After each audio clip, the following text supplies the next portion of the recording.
Hi, this video is intended as a intro to crochet and refresher for the Persian Tiles Afghan class.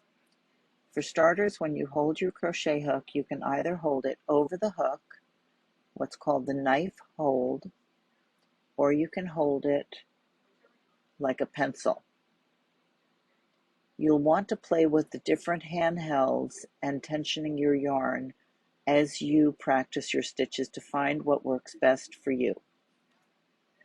The first thing we're going to do, like in knitting, is we're going to make a slip knot.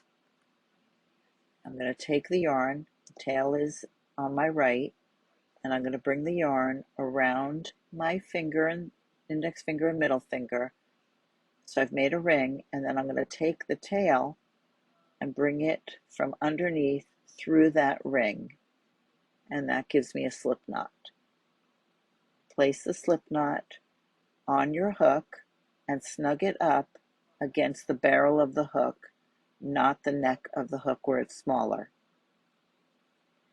To tension your yarn, you're going to first hold your hook in your right hand, and you can bring your yarn through your pinky and ring finger. Okay, so here's my yarn with the slip knot. The ball yarn is to my left, coming down from my hand. I like to take my yarn and put it over my top three fingers and in between the ring finger and the pinky. Then you're going to hold the slip knot with the thumb and middle finger of your left hand. And now you're ready to do the chain stitch. And the chain stitch you can liken to casting on in knitting.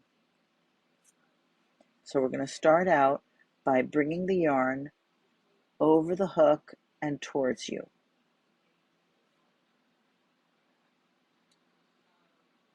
And then you're going to turn the hook and draw that loop through. And then you'll see I'll slide it up onto the barrel, so I keep sizing the stitches to the width of the hook versus the neck of the hook. You can move your finger and thumb up the chain at any time, usually anywhere between 1 to 3 stitches from the hook is a good place to have your finger and thumb. My yarn is going from behind over the hook towards me. Turn your hook towards you to catch the yarn and bring the hook through, and these are forming the chain stitches. Yarn over the hook towards you, turn the hook to catch it in the neck of the hook and draw it through. If you're not comfortable wrapping the yarn with your finger, you can bring your hook under the yarn, so it's still going over, the yarn is going over the hook. Turn the hook and draw it through. And for the purposes of our example, you're going to do that 13 times. And then we'll review counting. So I've got 1, 2, 3, 4. You always want to keep the V's facing you so it doesn't get twisted.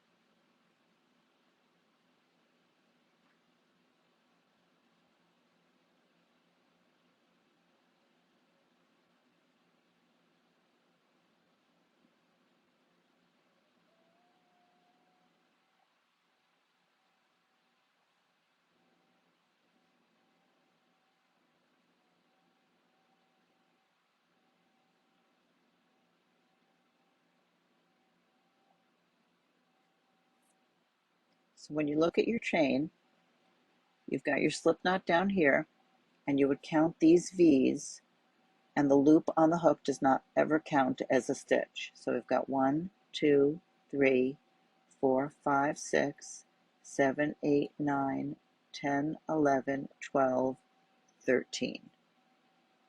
So that is your chain, and if you look at the back of the chain, you'll see you have a series of bumps. It looks like the back of a dinosaur to me.